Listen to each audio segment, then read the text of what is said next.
So that's my opening credits, which all of my guests absolutely hate because they're absolutely missing conventions at this point, and they're seeing all sorts of shows being represented in my opening credits.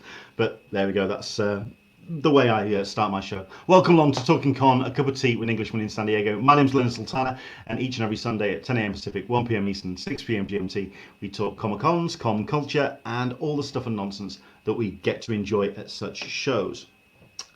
This episode is going to be something a little bit special because I have to hand my copy of this, which is That Texas Blood, and this is going to be a bit of a first for us here on Talkin Con because we are actually going to be talking to the creative team behind this particular book. It's a very special read, published by Image Comics, and I can imagine something which has been gestating for a while, which is why it's great that we get the chance to talk to Jacob Philips and Chris Condon. Hello there, gentlemen. How the devil are you?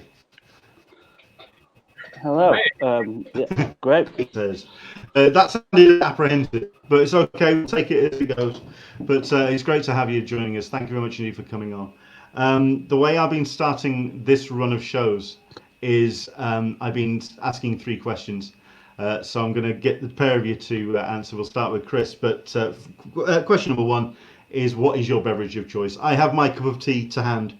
Do you have a beverage close by? Do you have a cup of tea, sir? I do. It is a seltzer today. Ah, right, okay. The man is starting the day proper. Okay. Usually it's a coffee, but it's that's already over at this point. It's 1 p.m. here on the East Coast, so fair enough. I've graduated to my seltzer. And Jacob, what have you got to hand? I don't do hot drinks, so instead I've done British, but with I've got good Ribena man. I've got Ribena in a flask. Fair enough. I am waiting for my first guest to get up some iron brew, but that's just. Oh, Yay! I finished mine today. So that's what going through the night. There you go. Excellent stuff. The second question is if you can remember your first Comic-Con, as it is a con-related show. We might as well start the show with your first memories of the first convention that you went to, and also if you can remember if you went as a pro or as a guest, as a fan. Chris, can you remember your first Comic-Con that you went to? My first Comic-Con, I went to a Wizard. I forget exactly what it was called. I think it was Wizard Con in New York. And then the first Comic-Con, like official Comic-Con, was New York Comic-Con for me. I never got to go to San Diego, but I went to New York Comic-Con, the first one ever, which was really cool. It was nothing like it is today. Was half as popular as it is now, and it was really cool. Got to meet a lot of really cool people, and I went definitely as a fan. And I think I feel like you're probably going to be going to conventions as a fan and on some level, no matter what. If you read comics and you enjoy comics, Absolutely. And Jacob, I can only imagine you got dragged along by Dad. I think my first one, I went as a pro. Wow. Okay. When I was 11, I went and I went with my dad, and I made a little 20-page comic called Roboy, which is basically me, but if I was like Terminator. So it was me as a cyborg, and I printed like 20 copies of it and went and sold that over the weekend. Which is so amazingly, yeah, I think it was pro. Fantastic. And it also sounds like the kind of comic that an 11-year-old would make as well. Yeah. I made 3 of them over about, I think, over 3 or 4 years. Every year. And we did, it was Brighton, the first one, and then it was Bristol after that. Wow. Okay. And the third question that I've been starting the episodes off with is going to conventions, obviously meeting people that have been your peers, people that you've grown up or just been reading the works of. Has there been any wobbly knees moments where you've met a hero or a creative, they just suddenly, all of a sudden, the brain has just taken an exit to the left. Chris, if you can remember meeting anyone at a con and just gone, just yeah. Yeah, a few of them actually. The big one I remember was at that Wizard convention. Jerry Robinson, who is credited with either creating outright the Joker or playing a hand and creating the Joker. And I feel bad saying this, but I had no idea that he was still alive at that point. And I was at the convention, and I saw this old man sitting at a table, looked up at the name, and it said Jerry Robinson, looked down, and I'm like, wait a minute. And I went right up to him and shook his hand, and the first thing I said to him was, do you have any idea what you've contributed to popular culture? And we had a good little conversation, but that was a cool moment. That's, as names drops goes, that's pretty impressive. That's not too shabby at all. Jacob, any wobbly knees moments for yourself? I was spoiled early on because obviously going with my dad from an early age, and it just became like totally normalized for me to meet all these people. So I mean, I'm sure there definitely should be, but I can't even think of anyone. Like it's all. But maybe meeting Tonchi, because meeting Tonchi came up to me in Toronto and was like, "Oh, I've seen your stuff. I really like it." And I was like, oh, "Nice." That was a good one. But other than that, I can't think of anyone. Fair enough. I mean, like you say, when you've kind of grown up in kind of like in the sphere and the circles of these artists and writers, I can imagine there is that sense of these are people that you've grown up with. Yeah, they're just like my dad's friends. So it's like it was never cool, was it? You know, like great. Fair enough. Okay, right. So the question I was diving into with Chris is about that Texas Blood and the kind of gestation of the project. Because I know that it started off as a film pitch. So I mean, how long ago was this? What's the kind of time frame that we're looking at? Technically, the idea has been around for years at this point, probably 5 or 6 years on some level. I didn't come up with what the first issue was actually going to be a short film that was going to help pitch the other thing. That was the idea, because Whiplash had just come out in I think 2015 or 2016, and I'd been reading up on how Damien Chazelle had gotten the money to do that, and how he did that was they made a scene from the film and filmed that, and that was how they got the money to make the film. So my idea was to do a short film that was sort of a side story, where we see a character who's not necessarily the lead character in the motion picture, the full length feature. And the idea was to just follow them around for a short film. And so that's what I did. I wrote this short film, which is issue 1 of that Texas Blood. And so that was what I was trying to get started. And when I wrote that, I ended up loving the character of Joe Bob so much that I wrote a whole other feature just with Joe Bob in it. But yeah, so that basically the gestation period is I mean, mostly it's Texas was the idea. But basically, I just wanted to write a story about Texas. But then Joe Bob, just being Joe Bob and me liking him was what kind of just made me want to just stay in this world and kind of explore this world more and more. So, but yeah, it's been basically on my mind for like the last 3 or 4 years, just like consistently. Well, I mean, where are you based in North America? I'm born and raised in New Jersey. I'm actually in New Jersey now. But I have a good friend who's from Texas, from West Texas, from the region that this would kind of take place in. This is a fictional county, but they're from like Marfa, Texas. You may have heard of, but Marfa, Fort Davis, West Texas, which is where this story kind of takes place. And I visited them there, and I'm actually doing a phone call with my friend's uncle tomorrow to talk about mineral rights and land rights. They're 2 different things, and I'm thinking about a story that is about that. So I'm actually doing a phone call with him tomorrow, and he's in Fort Worth. So I'm kind of bouncing around all the time with Texas. So, but yeah, no, I'm just from the East Coast. I'm wondering if it's that kind of sense of mythology that the state has that lent to the story that you wanted to tell.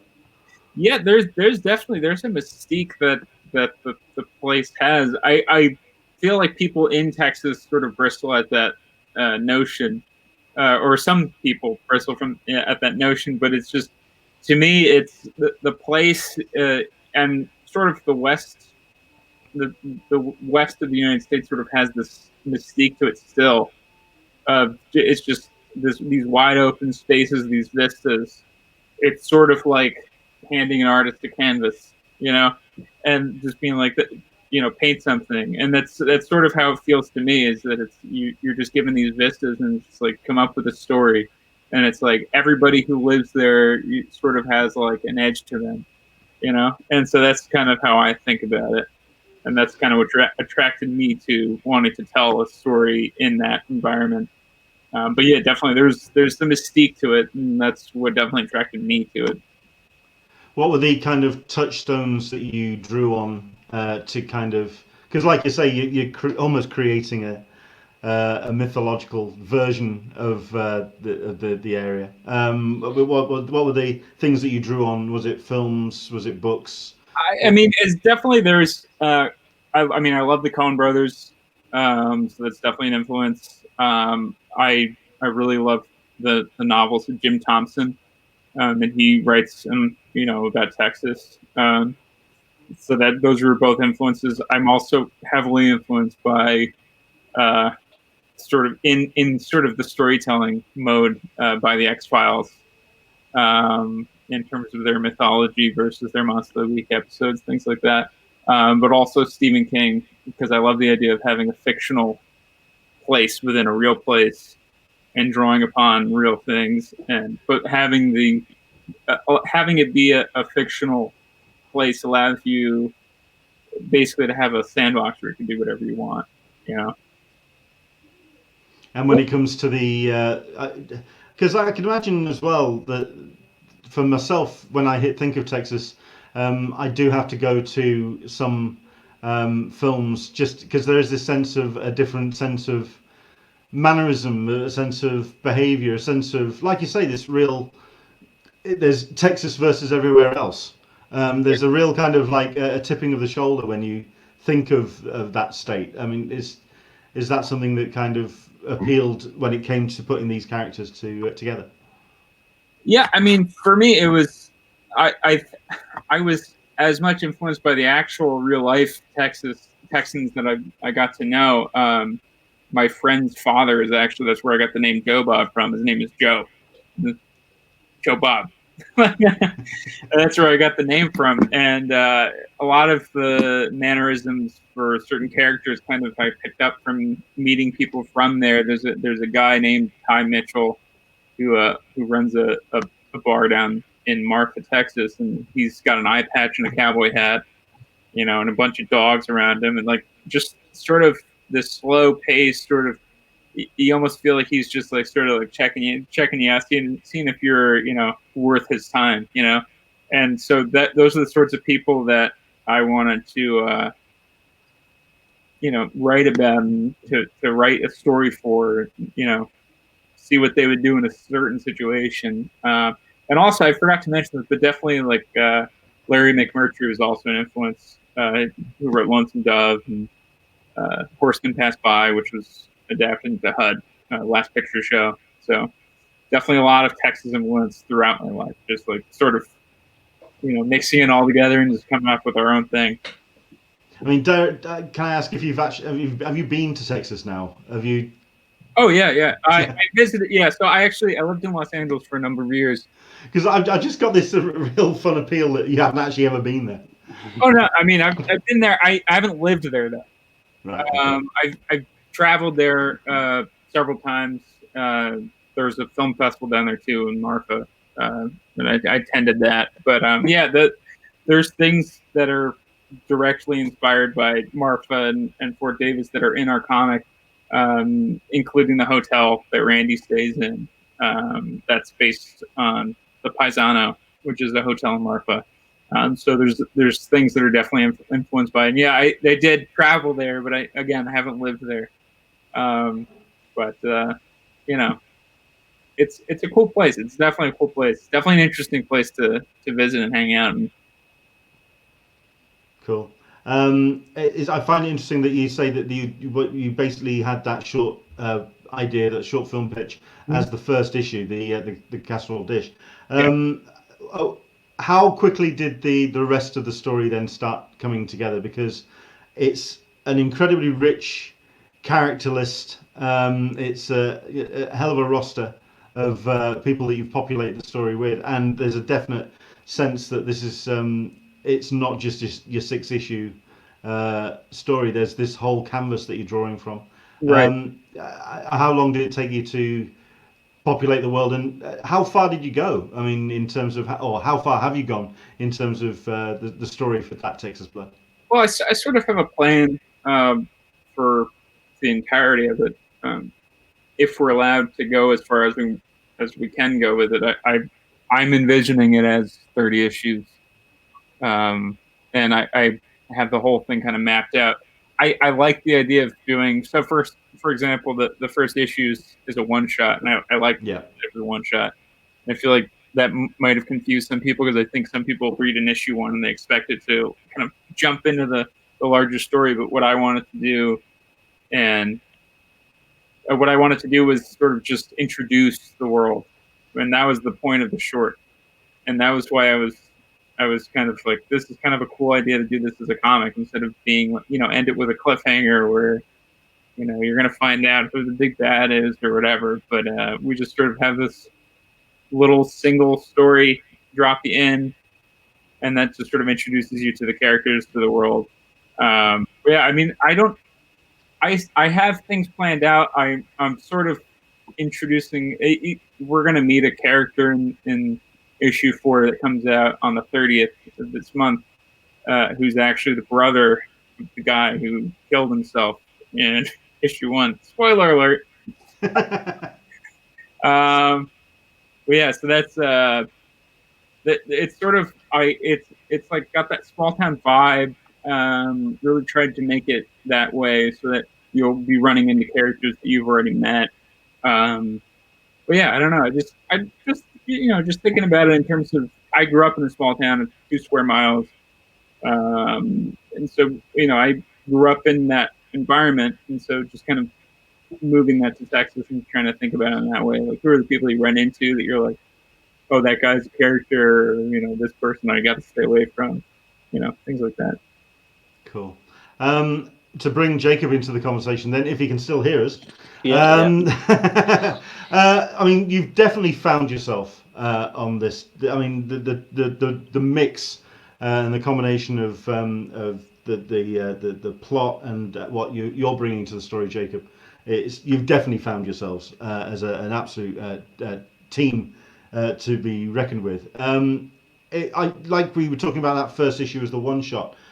The color palette of the first issue, it is very that sort of like low sunset, that over the broad vistas, the kind of what us as Brits imagine as Texas. The whole the Howard Hawks kind of photography, and that real big broad vista. And then the color palette for the second issue really does open up and go a little bit more technicolor, certainly when we bring in the other characters. But what was your introduction to the project? How did you find each other? I started on it back when it was still in film stage. So Chris saw my work from, I think I was in, is it Kill Be Killed, the back issue stuff of Kill Be Killed, when I was doing the essay illustrations. And Chris was looking for concept art for to sell the pitch. So I ended up doing 4 illustrations for that.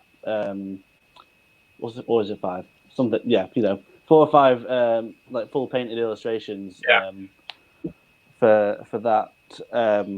which obviously never ended up happening. And then Chris basically just got back in touch with me and said, "Hey, do you want to make a comic of this instead?" So that's how I got into it, and I was like, "Yeah, cool. Send me the script." Because I read the script for the short film originally, and I loved it. So as soon as he said it, I was like, "Yeah, please." And I thought it'd be great fun to draw as well. Like, yeah, getting to draw those landscapes is great, and also the whole town is sort of got. It's not a really densely populated place, so I don't have to draw crowds, which is great. I can just draw this like massive open spaces with no one there. It's just a breeze. Yes, but there is the possibility of you drawing the artist's nightmare of a horse. What I mean, what? That's true. On earth? just just a horse from a distance. I'll just do it really small in the background. And in terms of the actual design and the color palette and what you wanted to do with the book, I mean, what touchstones were you looking at when it comes to putting the book together? In terms of the color palette, I think I've as of 20 minutes before this started, I finished the last page of colors for number 5. Which is due tomorrow, so I was putting it very fine. But I'm still sort of feeling my way through it. I think I look back on the first couple of issues now, I'm like, oh, I hate all the color on it. Really? Yeah, but I think that's the set. But loads of it, I redraw loads of it as well. You know, it's I think this happens with anyone that looks back at their old stuff, I guess, and it's just like, oh, I wish I could change that now.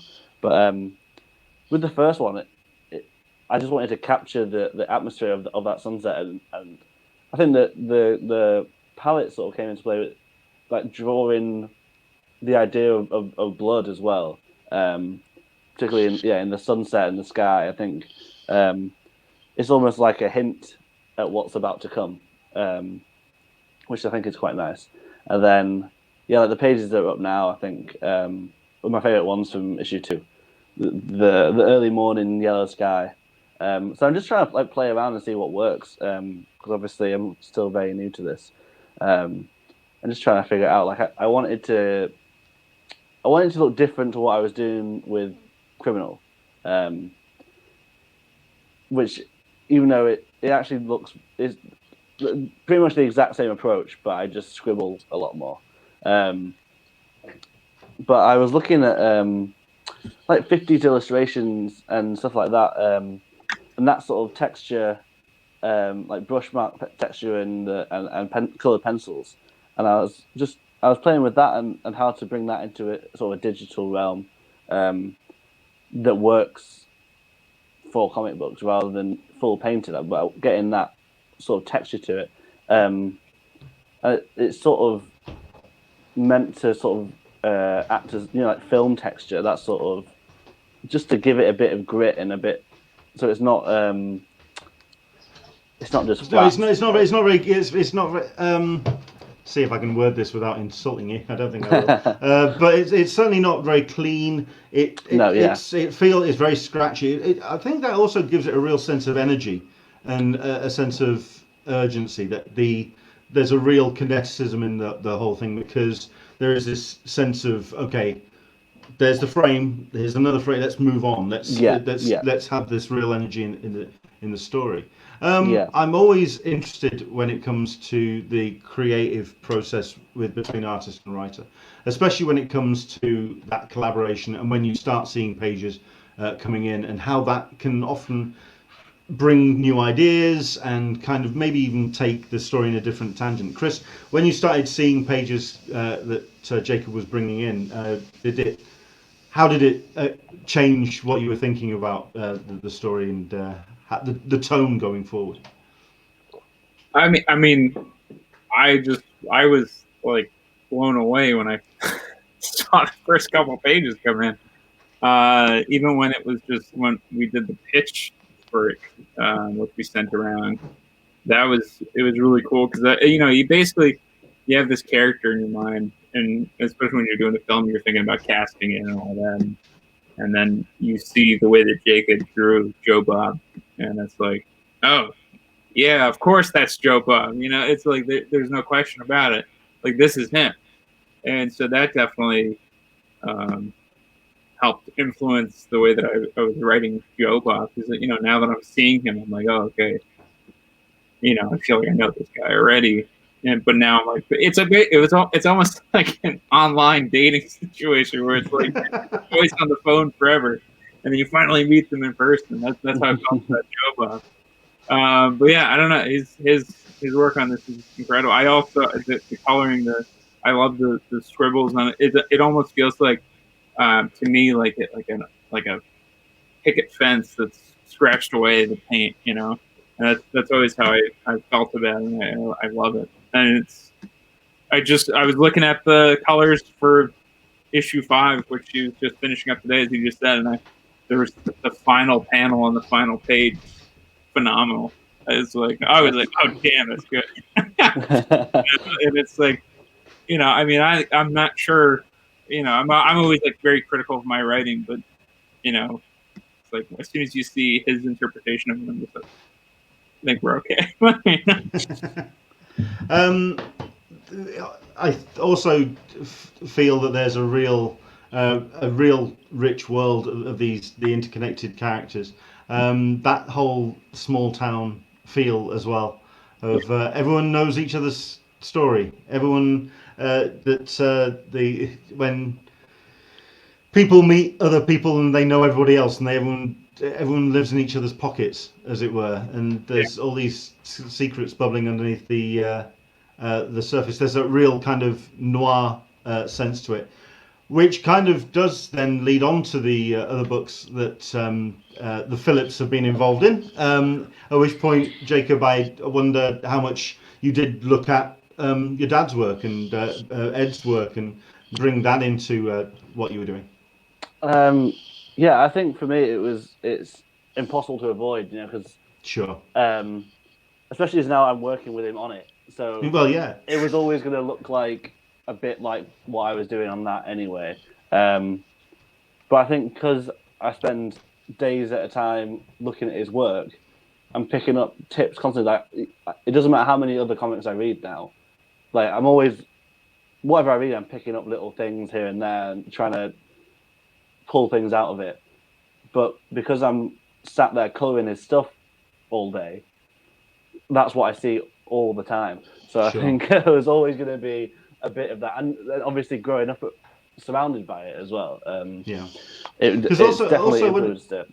When it comes to the pandemic and lockdown, were you also in the same house as well? I was for a bit. I went home at the very start. Well, until it sort of eased up a bit for about 10. Was it 10 weeks? I was there for about 10 weeks. So we were sharing the same studio. So we had to split up the day as to who got on the computer in the morning, who in the afternoon, which is great because I mean I only worked half days for a few weeks, and then I was like, oh no, I actually need to do some work now. But yeah, no, it was actually all right. I thought it would be way worse, but it was quite nice actually. But I think I'm constantly seeing what he's doing whenever I go home or anything like that, and picking up tips or like just like tools and things like that as well. Like I went home with these new pens, and then the week after I left, he texted me like, "What are those pens that you had? I want to order some." So it's just things like that as well. It's just like it's so interwoven, I think. Yeah, because I mean, I do like the fact that when you're talking about that scratchiness, because that's something that that is you. That's something that you've brought to the project. Yeah, that's like I said, I wanted to make it sort of look different to what I was already doing. Sure. I thought there was no point in going in and trying to make it look like my dad's stuff. Even though it, you know, the color wise, it was already what I was doing. Yeah. So it was a bit of a struggle, not just to go naturally back to what I do, but and try and make it my own, which hopefully I've done. Yeah, I'm enjoying doing it. Although now that I'm on a much tighter deadline, like I said, it's due in tomorrow, and I've got all these pages to color. That scratchiness takes forever. Don't worry. Compared to the just one big brush mark that I usually do. We won't keep you too long. Don't worry about it. We're No, not going to go now. mental. we're not going to go mental on you. And as for yourself, Chris, I mean, obviously, anyone who's read the book so far, we've got, like I say, the first 3 issues out, and there is this real sense of the house on the horizon, the secrets that is over there on the other side of the sunrise. It's a real open canvas, but obviously we have been in the middle of lockdown, in the middle of the pandemic. In terms of putting the book together, has it been a case of this Texas Blood has allowed you to kind of step into a world which has those fences down and you can be a little bit more free? I mean, in some ways, I guess. I mean, being in lockdown, I felt like it was like an opportunity to sort of just try to work as much as I could. Just knuckle down and get it done. Yeah. Yeah. But we also had the we had the oh, there's a cat here. I don't know if you can hear him. But yeah, we also during the lockdown we were sort of taken off the schedule also, and so that sort of freed us up in thinking about. I mean, I know Jacob likes Indiana Jones. I like Indiana Jones, and we both like noir stuff. So it's like we want to maybe do this thing, see if you know we can sort of introduce ourselves to people, in a way that was unique and different. So we did the Patreon comic. So that it was an interesting situation to be put in because we actually didn't know when that Texas Blood was going to come out at that point. And we thought it might even be December 2020, and then they put us on June, so they only pushed us a month. But yeah, it was definitely an interesting thing to experience, was the pandemic and the lockdown, and what that does to you creatively. On some level, it's also weight on your shoulders, and I mean, I have older parents, so I was thinking about that. I'm worried about that. So there was other aspects of it that were a detriment, but definitely creatively, I feel like it allowed us to work. That's interesting because I mean, when I've been speaking to people over the course of the summer, the things that I've been hearing, it's kind of a real 50-50 split between those that have found themselves pretty much in a rather similar situation to what their normal working situation is. Oh, I'm in a room on my own, so like not really seeing people on a regular basis and just getting on with the work. But then there's other people that have felt really kind of bogged down by the whole situation, that the situation really has stifled them creatively, and they've found very difficult to kind of get the engine going because of the situation that's happening outside. So I find it interesting that you did kind of use the situation to kind of just muscle on and get things done and get it done. I think that the thing was that we had a certain momentum leading into May, right? And so I think that was the idea, was that I was terrified of losing that momentum, just as on a creative level. And so that was where I was like, I want to do something. Let's do something. And that's where that kind of came from. But I mean, there were days when it was rough. Days where you just didn't want to get out of bed because you turn on the news and it's just like, you got everything. And I mean, I don't want to get political, but you got Donald Trump in the White House, so. Yeah. Well, I mean, we've got a couple of comments that are coming in. We've got Simmer 1980. We are aware of his work.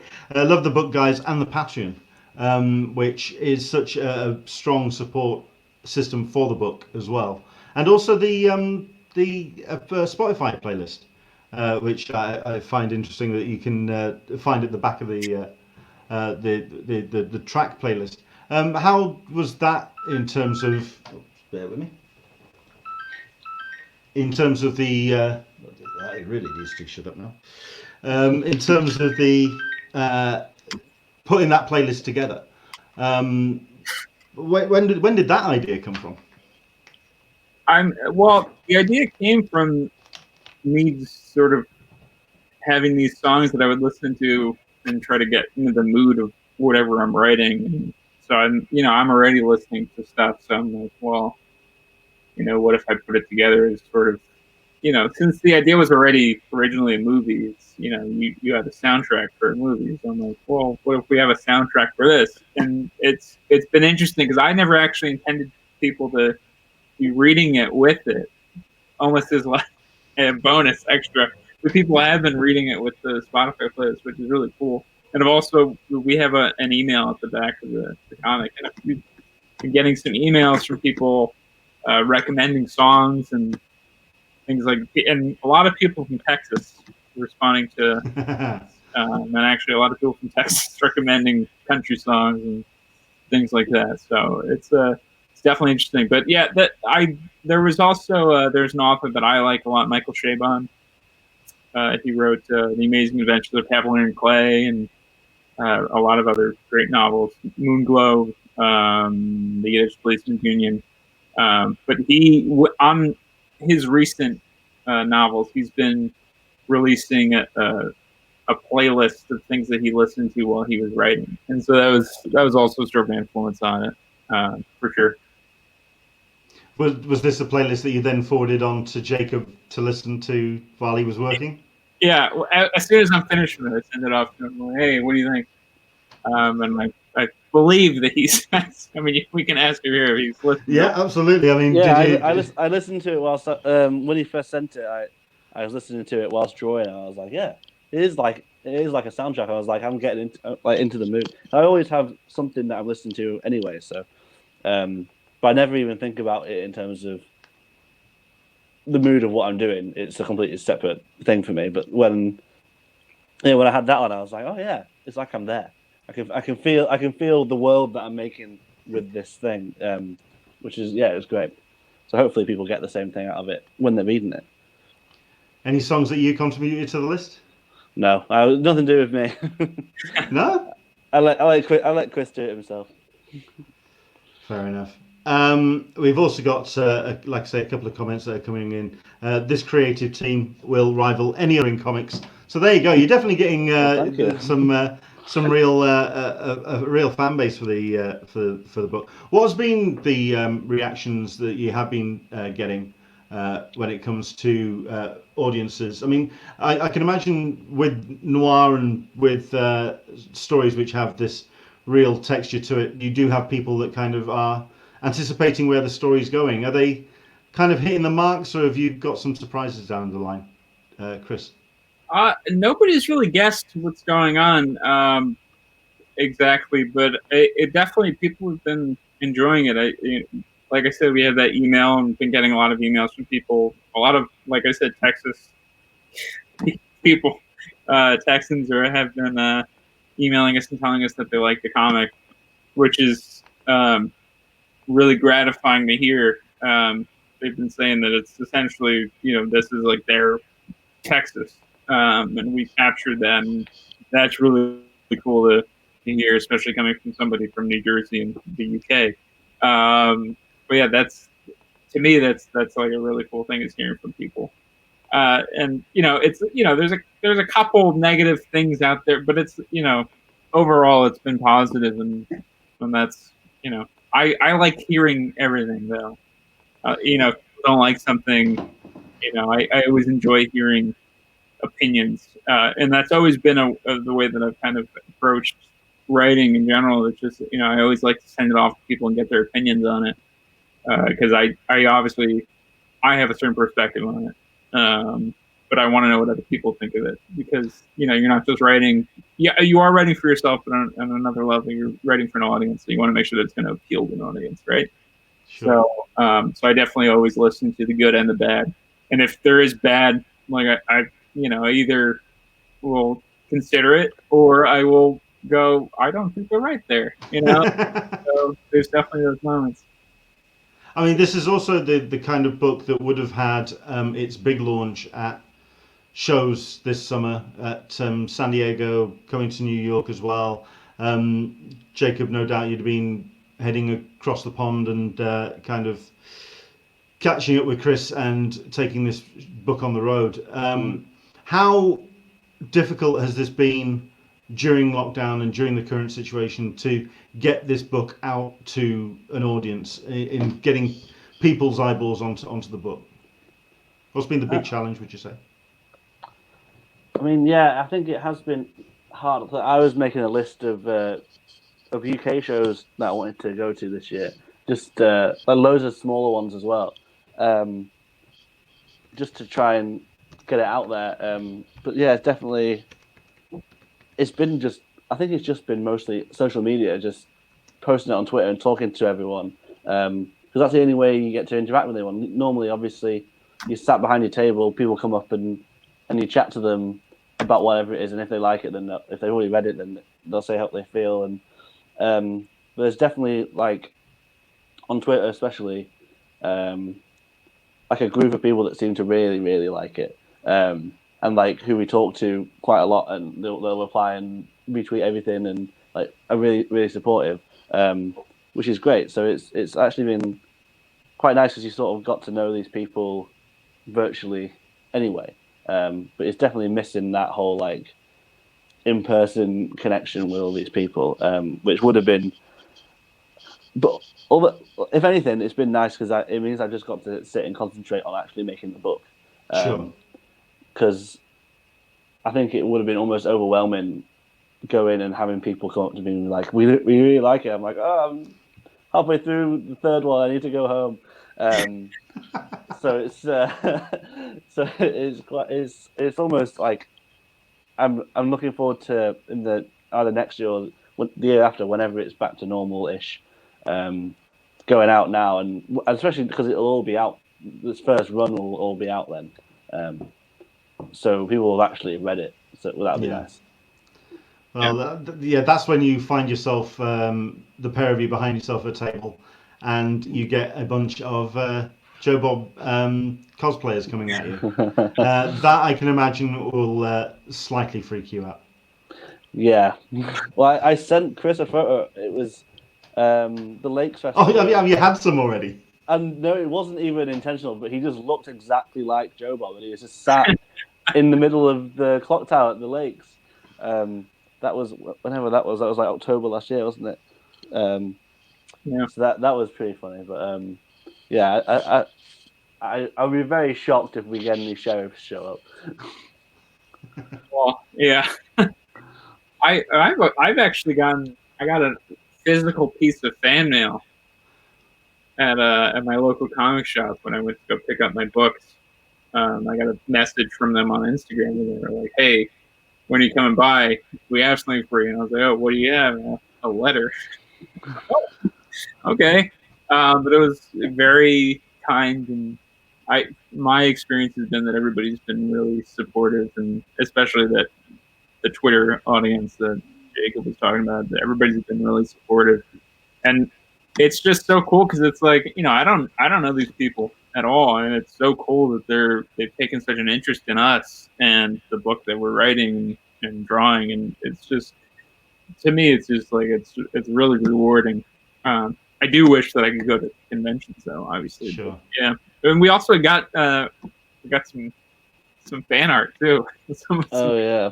Fan art, which is cool.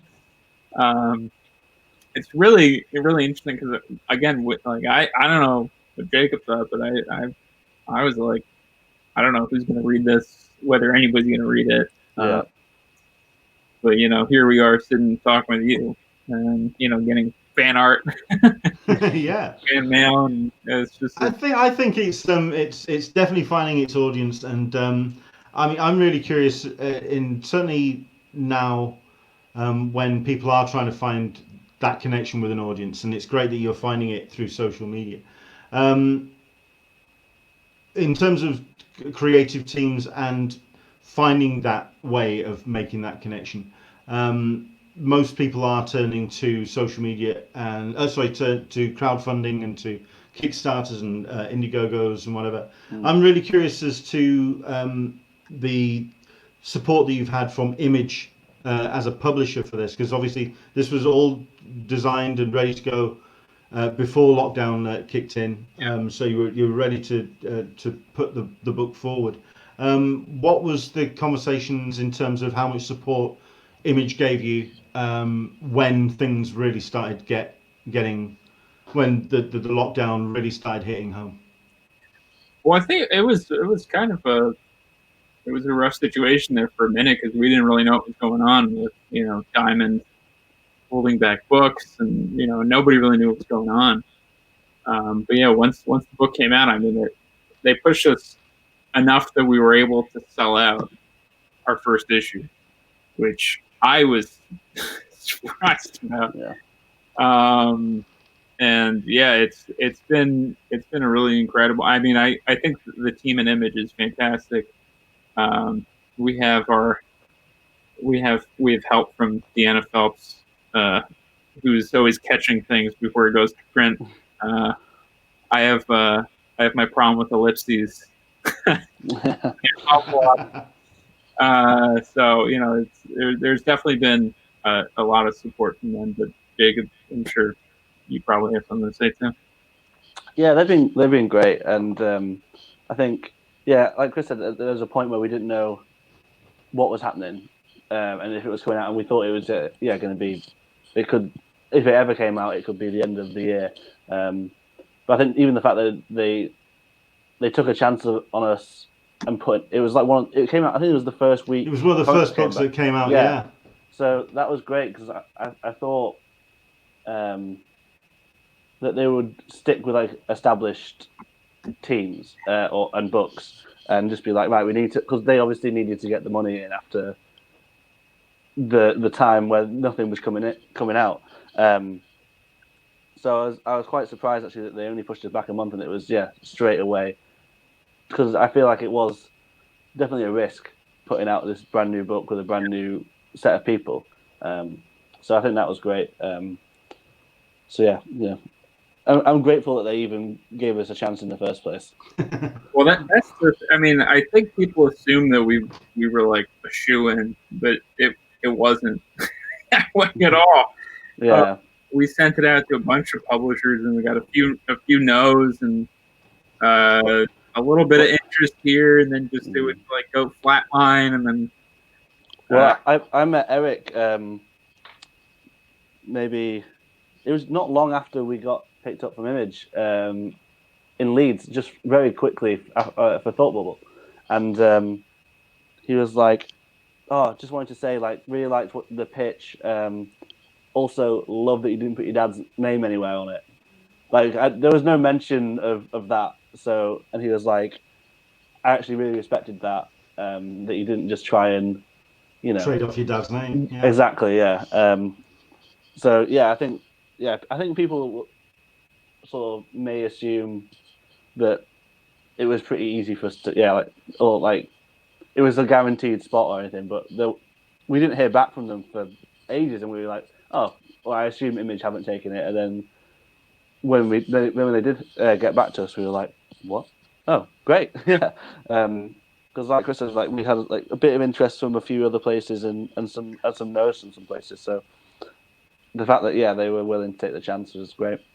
Yeah, we got some no's, but we also, with those no's, would get like, positive feedback.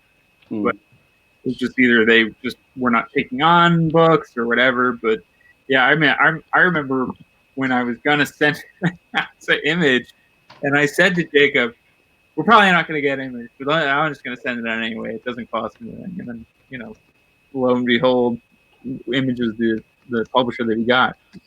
And I mean, I was floored by that. Yeah, I think it was the best outcome that we could have hoped for. Oh yeah. And when it comes to that, because you have embraced Patreon and putting the copies of the book out on that, and also some behind the scenes stuff as well. And you've really kind of taken that element as well. So you're almost kind of bridging the gap between the two, the traditional publication route and the kind of Kickstarter or the Patreon communication with your direct audience. I think that's really interesting. I mean, what kind of inspired that to be a route that you went? And who was it? Who was it that took the leap with doing that between the two of you? Well, that was a mutual decision because I mean the impetus was the pandemic. We obviously were, we were in lockdown. We didn't know if the book was going to come out. Also, as we've mentioned before already, there was basically no promise of anything because we're convinced it's going to happen. Probably not. So we weren't going to be able to get the word out there. So we were talking about doing Brutal Dark, our Patreon book there. We were thinking about doing it on several different platforms, and we sort of came back to Patreon as being the most feasible option. And so, yeah, it's sort of been a fun little thing to bounce around. We haven't done as much as we could because we got put back on schedule, and it threw us for a kind of a loop because we thought the pandemic and the lockdown would last longer. It seemed, like it was going to be forever. Yeah. Because I completely stopped drawing That Texas Blood for 2 months probably, which is why now I'm quite far behind schedule. And then as soon as we got put back on schedule with the June release, we're like, oh well, I don't really have time to draw Brutal Dark anymore, which is upsetting because I think people were enjoying it and I was enjoying it, drawing it, and but hopefully we'll get back on track with that when we can. Once everything sort of settles down with Texas Blood and we're back on track with things, hopefully we'll be able to pick that back up. But it's great fun because they're only 8-page issues, and obviously the cheapest the cheapest tier is only $1. So it's nice just to have something like that sort of everyone can get. I think that was the good thing about doing a Patreon was when no one could get any comics. So it had to be online and it had to be cheap. But so I think that sort of helped it because everyone was looking for something to read. And I think we had that momentum going with Texas Blood, where people were looking forward to it and they'd seen enough of it to be like, oh, I'm picking it up. And then when that got delayed, we sort of came in with Brutal Dark and were like, here you go, have this for a bit. And it sort of introduced people to us and continued that momentum until we got to release Texas Blood. When it comes to the reaction from the Patreon and the work that you've been putting out, I mean, I'm guessing the question is also being asked about what other projects could be coming down the line from the pair of you, because you really do seem like a very natural fit for the pair of you.